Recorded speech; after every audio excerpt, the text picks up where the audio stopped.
Welcome to Lickin' on Lending, the podcast that dives deep into the heart of the mortgage industry. Your host, David Lickin, bringing you the latest insights, trends, and updates from the world of mortgages. Whether you're a seasoned industry veteran or just getting started, this show is your go-to source for all things mortgage. On Lickin' on Lending, we're not just about delivering information, we're about delivering it in a way that's lively, engaging, and yes, even entertaining. You'll hear from a wide range of regular contributors, experts who make the complexities of the mortgage business not just understandable, but enjoyable. Our goal? To keep you informed on the operational aspects of the industry. Everything from regulations and compliance to technology and market trends, without ever being boring. We believe that staying up to date doesn't have to be dull, and our interactive conversational style ensures you'll be hooked from the get-go. So get ready for detailed discussions, lively debates, and a wealth of knowledge that will help you navigate the ever-changing landscape of the mortgage industry. Let's get started. This is Lickin' on Lending. Now your host, David Lickin.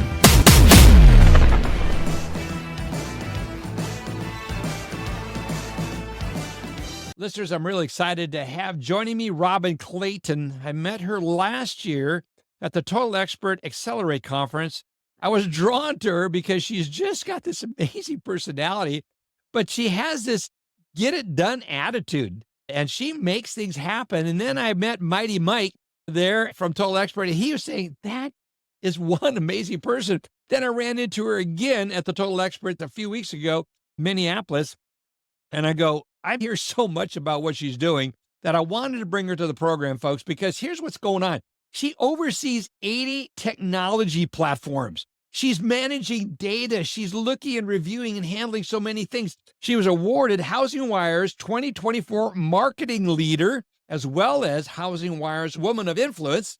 She's also nominated and selected to be Housing Wire's Women of Influence Group in 2023. Robin, welcome to the podcast. My gosh, I'm just so excited to have you here. Thank you, David. I'm thrilled to be here. And we should say you work with KP and a wonderful team there at PRMG. I love you guys, what you do. And what was really fun about this conference is KP spoke on a panel. I loved how he honored you from the platform. He talked about what you do for your organization and how you work behind the scenes. It was a real compliment. So listeners, again, in for a real treat. But let's start off with this. Would you give us some insights into how you've gotten to where you're at? What's been your journey? Oh, wow. Let's jump into it. I took A temp job. Started with that. I think I'm one of the few people who it wasn't, my mom or dad was in the industry and I was sitting on their knee. No, both of my parents were in television news. Yeah, I lived in Southern California, and the largest employer was Countrywide Home Loans, and they would hire anybody who could fog up a mirror. And Here I am 20 years later, still in mortgage. Well, that's outstanding. And you found yourself an outstanding company again, with KP and the whole team there. It's just really a well-run group. In this era, it's all about managing data. And you have done an exemplary job of that. There are right ways to select and optimizing the stack, and there's not. How have you been able to make data work so effectively for PRMG? You have to collect it all. One of the things that I dislike is data visualization. So if someone sends me a pretty... You dislike data visualization? I do. Yeah. I don't... You're a spreadsheet girl? Yeah. You like...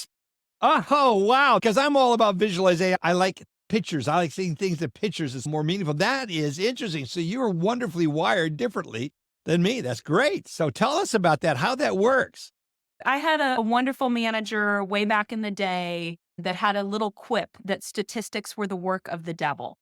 And you could make the data have any finding you wanted if you manipulated it enough. So that made me distrustful of other people's interpretation of data. What's the legend? What's the access that it's on? Give me all of the raw data. Give me that big, gnarly spreadsheet. That is really interesting. So you're raising a really good point, because the devil's in the details. You can spin the data in a way that, and I hadn't really thought about that. I like graphical representation, especially with the C-suite executives. It's having someone you trust. If someone's putting that data together in a graphical manner, it's got to be someone you trust, that there's good alignment in the analysis of the data. And I think that's what I hear you saying a little bit there. So when you're dealing with all that data, and we're not talking about small amounts, give us some idea. 80 platforms? Are you kidding me, Robin? And then all the data with that? Some platforms are less robust than others, and just getting reporting is a challenge. They don't keep good records. I love a platform that has a self-serve reporting where I can download in real time. I love an API connection to a data lake or a data warehouse. The more data that you can provide your clients, as if I'm speaking to a vendor right now, the more that we are partners. But if you're hiding data, I once had a vendor, the first meeting, they said, we're responsible for $1 billion worth of your business last year. And I'm like, no, you're not. Give me the raw data. And when I actually extrapolated it and saw the model they were using, I'm like, this is garbage. I'm going to do the data the way that's defensible to my C-suite, not your interpretation of it. Because when I get called to the carpet, should we keep spending money on this vendor? I will be able to answer that. I know the facts, and I'm not like, I don't know, the chart said it. That's really insightful. Another thing that you are well known for is creating a really good user experience. The UX of technology is something that when it comes unwrapped, it necessarily isn't doing the job, but you somehow have made this really effective within your organization. Talk about how you've been able to create a journey for all of your users where they embrace it and use it. Yeah. So one of the things I think is really important is empathy. There's this great quote, know thy user, and you are not the user. So if you think this is an email that I would like to read, or this is something that I would respond to, or this is a sales pitch that I would resonate with, you already know all the jargon that's in our industry. You already have seen that picture and that logo 1,000 times. You need to step into the shoes of the person that you are targeting. Maybe you're reaching out to a single mom who just put the kids to bed. It's 11 o'clock at night. They're blurry. They're reading every other word in their email. How do you reach that person? And what are their motivations? Classic fear. What are they afraid of? Greed. What do they want? What do they desire? And if you can put yourself in their shoes, use those motivations, and then have obviously skilled creative, right? So really good copywriting, really empathetic graphic design, and then test. Just because you think it's a good idea, you got to road test it and see if it works. Maybe that great email that you wrote or that great social media post absolutely falls flat. Go back out there, try something else. It's never going to be perfect. And then once you got it perfect, maybe 6 months from now, it won't be performing as well because market conditions have changed. The market changes, people change on that. What's really interesting when you're talking and bringing up like a single mom late at night, 11 o'clock, put the kids to bed, trying to get caught up in her emails, wanting to buy a house or refinance a house. There's all these different dynamics. How do you deal with personality types as well as just different lifestyles that are going on, especially when it comes to your marketing communication? You can start building personas. So a persona would be a loose affiliation of traits, right? You could have someone who's maybe credit challenged. There's heuristic data, demographic data. You put together the traits that define this person. Maybe you give them a name, a little avatar, a character that you can do storytelling with it. What is this person's story? And then maybe you've got another persona of someone who's a very savvy real estate investor. They have multiple properties all over the United States. They've done this a million times. They want a process that's online that they can fill out a loan application on the way to their airport. That's a very different type of person, and they're going to respond to different marketing messages than the other person. And one of the things I noticed early on when I would meet with loan officers, I do a consultation, just like you and I are talking. And I would ask them, who is your customer? And if they look me in the eye and they say, everybody, I know they will fail in this business. Because you have to focus. You have to know exactly who you're talking to, what they want, where they are, where they're hanging out online and in person, and then you'll be successful. But if you think you're going to split, I do mortgages, everyone should do a mortgage with me, you're not going to resonate or get success.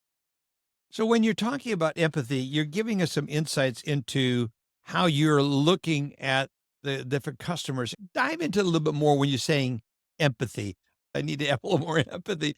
But as you're doing it from a buyer, how do you bring empathy to a borrower you don't have any knowledge of really, yeah, I guess you can form the different groups, but explain a little more, dive a little bit deeper into this empathy. It's really intriguing to me. So, as a marketer, I have the privilege of sitting in my cushy office. I get paid a salary, but the people that really understand this are our distributed retail loan officers.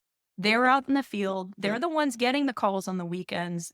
In these people's homes. They're in the community. So, spending a lot of time with our salespeople and not talking, but listening and seeing what the stories that they're hearing, as well as talking to customers directly and finding people that are happy, finding people that are unhappy. Just ask people and they will tell you. We will look at our reviews. We see the feedback where it was like, no one ever called me back. I got really frustrated.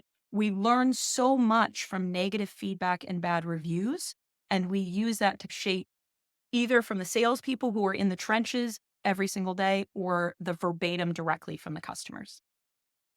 When you're dealing with the different dynamics, you were talking about almost a somewhat of a profiling a bit of the personality, a single mom, bad credit, someone who's buying a jumbo. How do you find yourself adjusting the communication with them? Are you finding trends as far as certain groups like texting more than email, or generally interested in what you're finding the best path, the most effective path? And this is where you have to have a customer journey mapped out and you have to capture that data inside your CRM, right? So we were at the Total Expert conference. This is where if you defined it, hey, these are my credit challenged folks. These are my savvy real estate investors.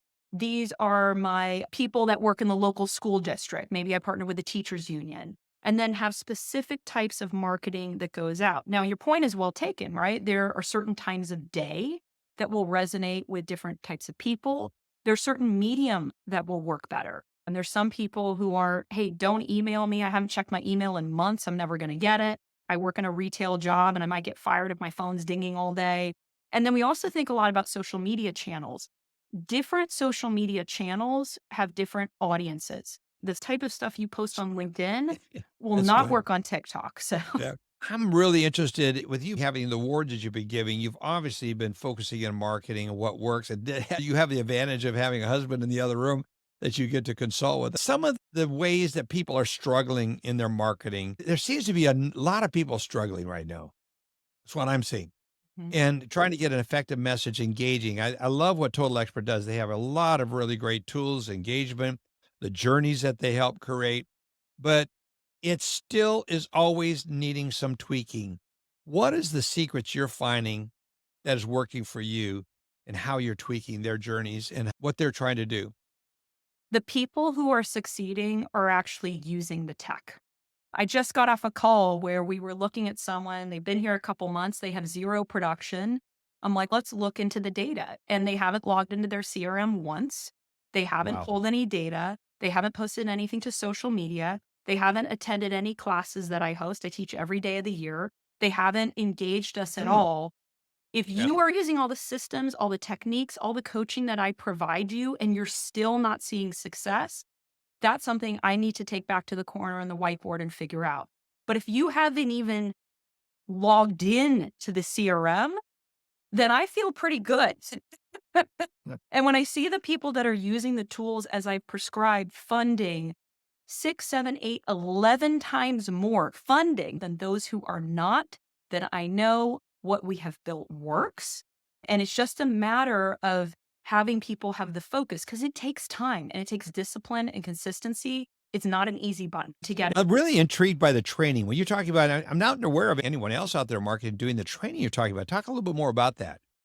Yeah, so we offer all sorts of classes. Some are You're talking to classes to your MLOs. Yeah, all internal training and coaching. So we offer classes on all of this software. So all of these vendors that we manage, we want to make sure we provide training for them. Everything we do is recorded on demand, transcribed. Today I did a social media lab on LinkedIn. So went really deep for a full hour and tactical, push this button, push that button kind of strategy. Then we have office hours where I'll just sit, enjoy a cup of coffee. And if you want to hang out and maybe have a one-on-one Good. kind of question, we do that as well. That's really good. Are you finding that to be really effective? We know how independent mortgage loan originators are. Anyone in sales, yeah, they're an independent group, and it's I'll call you when I need you, and then when they do need you, then it's I need you now. How are you managing the adoption and getting the adoption rate up? Because it's a struggle across the industry. Yeah, I wish I could tell you that I've solved that and I'm a rock star in that, but every month and certainly every quarter, I bring the team together and we look at what's working and what's not. I was actually really inspired after meeting with a lot of the marketers at the Total Expert Conference because you're right, no one's doing what I'm doing. And Right. I'm not getting the results that I thought I would get. One of the things that people were talking about, I had a great meeting with Jalaire, who was talking about top down. You need the CEO to buy in. You need the regionals. You need the branch managers. You need to teach them one thing, not 40 things, one, and then they do a teach back to their team. You hold them Yes. accountable. And I was just like, what a great strategy. That was good. I listened to her speak and I go, there was just something really solid about her approach.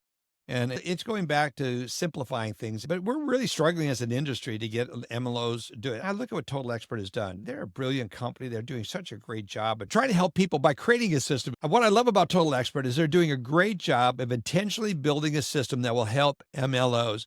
But the number of MLOs that are really adopting it is universally a struggle. So you're talking about training. That's one of the tools that's really started to help open up. What are some other things that you're doing that's getting better results? We're all struggling that what we're talking about here, but what else is working for you in other areas? One thing that I have noticed historically always works is peer to peer endorsements.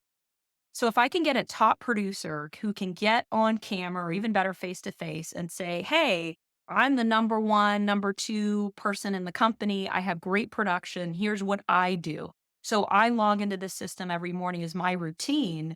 All of a sudden, the thing that I've been saying every day for 2 months straight, yeah, whatever, mom. Now they hear this person on stage and Yeah. they're like, oh, that's a great idea. Never heard of it before. So we really are trying to find case studies. We're trying to find champions. The salesperson talking to a salesperson, that seems to be a lot more effective. I think it's good to have top down, as you talked about just a moment ago. It's good to have the support of what you're doing being supported from the top. But I think there's nothing like peer pressure or peer dynamics that's really working. At the end of the day, I want to talk to someone that's in my shoes, walking what I'm doing, finding out what's working for them. When we talked the other day, you talked about time is more valuable than money, and using automation for non-sales generating activities is something that you have really focused in on. Talk about that. Yeah, so one of the things that, and I stole the idea from KP, Kevin Perenio, is Yeah. he introduced this concept of time. It's all like we want money, and it's looking at the studies that show your typical salesperson, regardless of industry, could be food service, automotive, doesn't matter. They are spending about 70% of their time doing non-sales generating activities. 70% of their time. This is stuff like data entry or writing down notes or sending out a happy birthday email or cleaning your desk, right? It's stuff that makes you feel busy. I did a thing, but at the end of the day, that's not going to get you sales in your pocket. And Right. I realized this phenomenon, it took me a long time to finally put the pieces together, is I would have a loan officer who would come to every single class I teach. They log into the system, they take very detailed notes, they're really engaged, they watch all the videos, and they've been there for 3 months and they feel like, whoa, I have been so busy. I have done all of these activities, but you have nothing to show for it because they're scared. They don't want to actually get out to the phone. They don't want to do cold calling. They don't want to go to real estate agent offices. So if I say, all right, every day you wake up and you send a birthday email, I'm going to take that off your plate. I can already know their birth date. I have a system that can schedule emails. I can now actually personify you in a video at scale. I'm going to stitch all of that together. Amazing. So you are not spending your 5-10 minutes every single day sending out a birthday email. You're going out. I know it's scary. Go call the real estate agent. Go call for referral partners. That email is now off your plate. So I'm taking all those tasks and replacing them with automation and technology, AI, whatever we've got.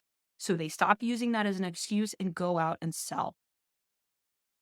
Let's talk a little bit about the difference between email, texting, and then you really using the digital marketing platforms out there that we have, social media, email versus AI, text, all the various ways. When you talk about email, sending emails, birthday greetings and things like that, I'm sure they're appreciated. But isn't text a lot more effective in doing that? Text is massively more effective, but boy, have you got a lot of hurdles. The recent regulation on the federal level, I'm in California, so the California regulations are even stricter. If you're following the rules, you can't just text whoever you want. You need consent. You need someone to opt in. And most people, if you text them and say, hey, do you want to receive marketing messages from me from text? They're going to say no, or they're going to ignore you. So it's really hard to get opt-in consent. We have different strategies where we try to get it very early on in the sales process, but even then it doesn't last forever. A lot of them have expiration dates, or if you're not actively involved in a transaction, you can no longer text them. Same with ringless voicemail. It sounds easy if I am selling cookies or t-shirts, or I'm a barbershop, I can do that. But when you're in the kind of industry we're in, you really are handcuffed, and the fines are out of this world. It's just something else, but it's really growing across the country. It starts in California, moves across the whole country, so we need to be aware of it. Talk about the social media trends that you're seeing. TikTok, Instagram. My kids tell me Facebook's just we don't use it, Dad. We post there just for you grandparents. But what do you find to be most effective in your marketing? Yeah, so it's interesting. They're teasing you. Nobody's on Facebook anymore. They're not on Facebook, but the demographic that is buying homes is. So if I want to target a 55-year-old who has owned 3 homes in their lifetime and is looking to do a refinance for renovation, you're darn right I'm hanging out on Facebook. But in terms of trends, TikTok, unbelievable. If you are not on TikTok, you are missing out on a massive opportunity. And the reason why I'm so excited about it is the way that it works. That's very different from Instagram or Facebook. So the way that TikTok works, for those of you who don't know, I'll give you a dumbed down version, is that you can go viral with 0 followers. Really? So if you've never made a video in your life, you've never done anything on TikTok, you're like, I don't know, Robin told me to set up an account, and you do a video, TikTok will take that video that you made and it will automatically serve it to 200 people. And if all 200 people are like boring, don't like her face, blah, blah, blah, then it just stops. If enough of those 200 people are like, oh, this is interesting, I'm going to comment, I'm going to watch it a little bit more, then it spits it out to 700 people. And if those 700 people engage, then it knocks it up to 1,800, then 200,000, 1,000,000. And if you get a video that's got enough meat in it, it will start serving to more and more people.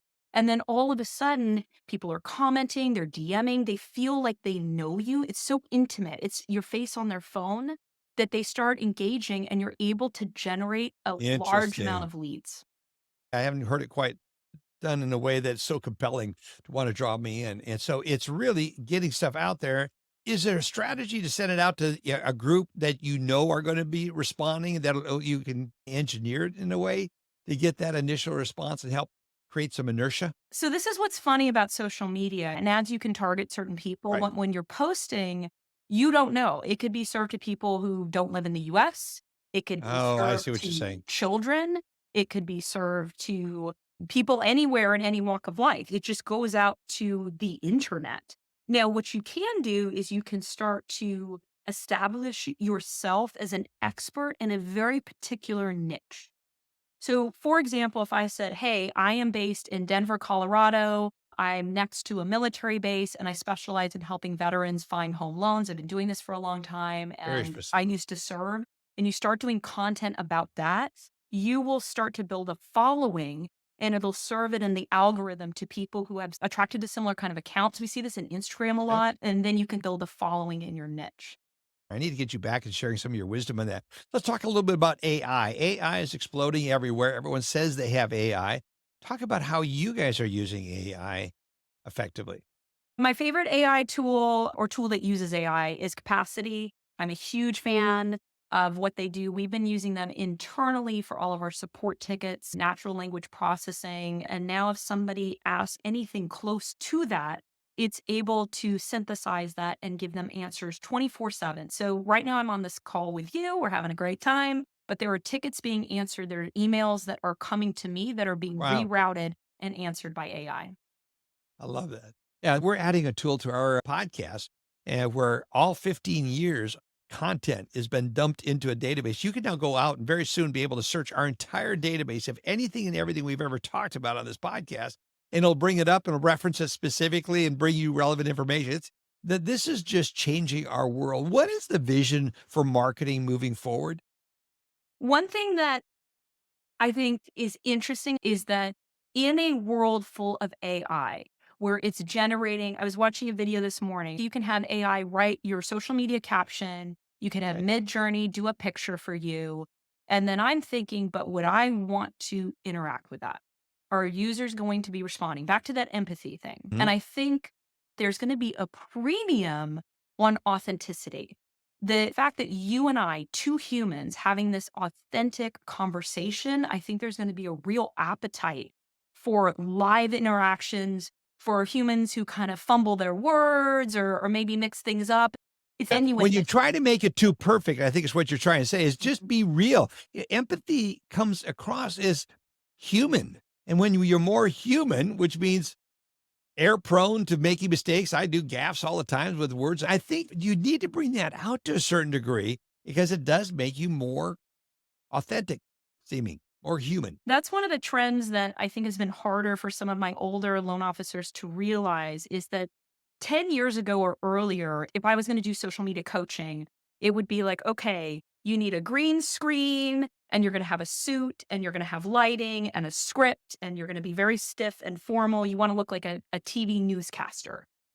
Now in 2024, that's a turnoff. People think that's a commercial. Yep. I don't want to watch that. Versus if I were standing in my kitchen and you can see pots and pans everywhere and I'm making a racket and I'm like, hey, I'm trying to get this lasagna on the table for the family, but I wanted to talk to you about this new down payment assistance product that came out. This is so rad and so powerful. Yeah. Best example of this is KP. Yeah. I watched one of his very first videos that he produced. He says, I'm going to try this thing. He bought a selfie stick and the way he was holding it was fucking, but he was out on a walk. I'll never forget that. And I saw that and he did it so well because it was just organic, authentic, and in motion. And he talked about things. And I had him come on my podcast because I wanted to share this because I want to celebrate someone who is just willing to get out there and start doing it. KP has now become famous. Everyone wants him at the conference. We want them to speak at the conference on the panels because he's done such an amazing job of branding himself out there, just being KP. Yeah. He did a video last night where he was in a hotel room that got double booked. I don't know if you saw it. And he just flipped his camera on and he's laughing and there's this other guy and it's this whole thing. Yeah. Stuff had huge engagement. People want to watch that. They want to see him. One of the things that did a thing about was have a messy office. And I no problem with that. I should show the camera around. They'll see it. And I tease all the owners at PRMG because their offices are all disasters, but people love it because they're like, oh, what's that over there? And is that thing going to fall over? It draws people in. That's hilarious. Robin, this is delightful. I got to have you back. You have so much knowledge. I would love to have you share some excerpts from your training because I'd love to encourage you to take this out to the industry. A lot of people need to benefit from. PRMG has got a real treasure with you and what you're doing. I love it. It's no wonder that Housing Wire has named you the marketing leader in 2024 and that you're a woman of influence, great influence, 2023. You're continuing to do that. You could carry that award for a long time. Thank you so much for being here. I just love it. I enjoyed meeting you. You are just one of the most authentic, real people. And it's just delightful to meet with you and interact with you at conference and then have you here. Thank you so much. This is a bucket list goal for me. I'm so excited to be here. Thank you. And yeah, I'll come back anytime. I love talking about this kind of stuff. You've touched on a lot of different things. I want to go deeper into empathy. I want to talk deeper about when someone is doing social media, authenticity, because they go, yeah, I'm authentically weird. And they have all these self-imposed limiting factors that keep them from doing that. So if you're willing to come on and share some of that training with our audience, I'd love that very much. Yeah, of course. Thank you so much for being here. Have a great weekend. Thank you for all that you're doing, for stepping up and standing out in our industry as you are. I'm going to keep doing it. We need you. You've been listening to Lickin' on Lending. Our passion is to bring you the latest insights, trends, and updates from the world of mortgages. So on this show, if you're a seasoned industry veteran or just getting started, it's your go-to source for all things mortgage. We hope you've enjoyed the show. We'll be back soon. Take care, and we'll see you next time on Lickin' on Lending.